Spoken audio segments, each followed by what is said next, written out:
Good morning students, welcome to MDN Education today and going to teach Hindi व्याकरण। तो हमारी first video में बेटा मैंने जो फर्स्ट लेसन का हमारा फर्स्ट पेज है मैंने आपको वो अच्छी तरह से पढ़ा दिया था। और ये नेक्स्ट पेज पे जो ये दिया हुआ है पुलिस वाला संकेतों के माध्यम से वाहनों को रुकने एवं चलने के लिए कह रहा है, तो मैंने ये भी आपको अच्छी तरह से समझाया।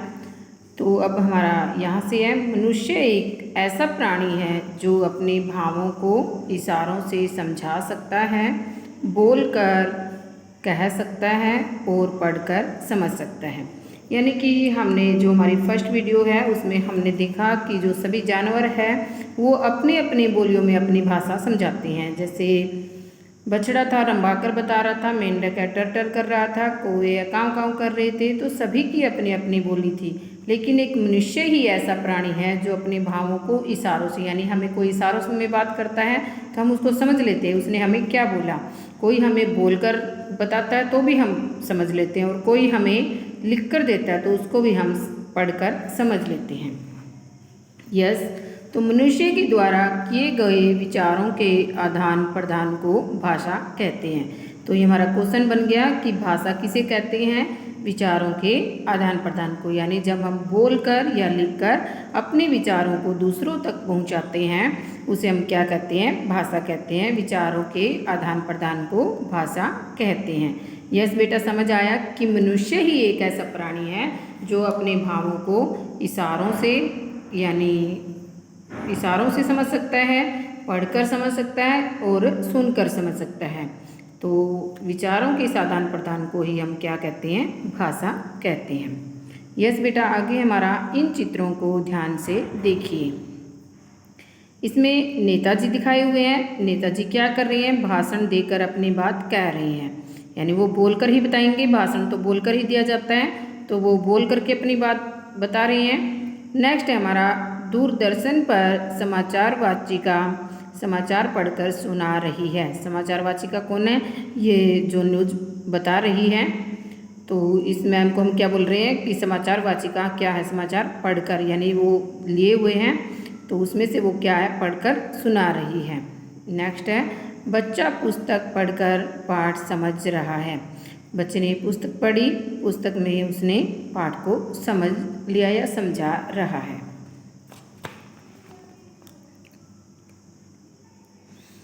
यस बेटा, तो नेक्स्ट पेज पे क्या है हमारा? महिला पत्र लिखकर अपने विचार बता रही है। इसमें ये महिला दिखाई हुई है, ये लिख कर के अपने विचार बता रही है। नेक्स्ट है, बच्चे कक्षा में प्रश्नों के उत्तर लिखकर बता रहे हैं। जैसे जब आप टेस्ट देते हो तो या एग्ज़ाम देते हो तो उत्तर पुस्तिका पे ही लिखते हैं ना, तो उस पर लिख करके अपने आंसर यानी प्रश्नों के उत्तर बता रहे हैं। नेक्स्ट है, अधिकारी पत्र लिखकर आदेश दे रहे हैं। यानी जो अधिकारी होते हैं, ऑफिसर होते हैं, ऑफिस में बैठते हैं तो वो भी अपना जैसे नोटिस निकालते हैं तो लिख करके ही आदेश देते हैं। ये स्टूडेंट्स, तो नेक्स्ट है हमारा, इन चित्रों में नेताजी, समाचार वाचिका तथा बच्चा बोलकर अपने विचार प्रकट कर रहा है। तो इसके बाद महिला, बच्चे और अधिकारी लिखकर अपने विचार बता रहे हैं। इसका अर्थ हुआ कि मन की बात को बोलकर या लिखकर एक दूसरे तक पहुंचाया जा सकता है। इसी आधार पर भाषा के दो रूप सामने आते हैं। यानी हमने पढ़ा कि कुछ बातों को तो हम बोल करके समझा सकते हैं और कुछ बातें ऐसी होती हैं जिन्हें हम बोलकर नहीं, लिखकर ही समझा सकते हैं। तो इसलिए हमारी भाषा के कितने रूप बन गए? दो रूप। कितने हो गए? दो। तो फर्स्ट है हमारा मौखिक। कौन सा? फर्स्ट मौखिक। और सेकंड है हमारा लिखित। मौखिक में हमने औ की मात्रा लगाई, फिर ई की लगाई, कै। ई की मात्रा हमारी आगे को तो इसमें हमें कम साउंड लगती है बोलने में, अगर पीछे को आ गई तो ई, तो उसमें ज़्यादा लग गई। यहाँ पर मौखिक और लिखित। लिखित में दोनों जगह ई की मात्रा है। लिखित। तो हम मौखिक पढ़ेंगे कि मौखिक क्या है। जब हम बोलकर अपने विचार प्रकट करते हैं तो उसे मौखिक भाषा कहते हैं। किसे कहते हैं कि जब हम बोल करके, जैसे हम आपस में बात कर रहे हैं कि आज मैंने ये काम किया, आज मैं सुबह उठा ये काम किया, ये हम आपस में, आप दोस्त भी आपस में बोलते हो, तो जब आप बोल करके अपने विचार को बता रहे हो तो वो क्या हो गई, हमारी मौखिक भाषा हो गई। आगे है लिखित भाषा। जब हम लिखकर अपने विचारों को दूसरों तक पहुंचाते हैं तो उसे लिखित भाषा कहते हैं।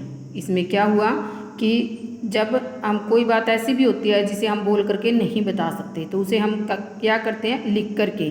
जब हमने लिख करके किसी भी, हमने मतलब पेपर पे लिखा और उसको दूसरों तक पहुंचाया, तो लिख करके जो बात पहुंचाई जाती है उसे हम क्या कहते हैं, लिखित भाषा कहते हैं।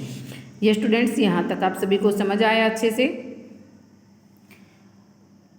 तो बेटा जो आगे का हमारा पार्ट है ये हम नेक्स्ट वीडियो में करेंगे। तो थैंक यू ऑल।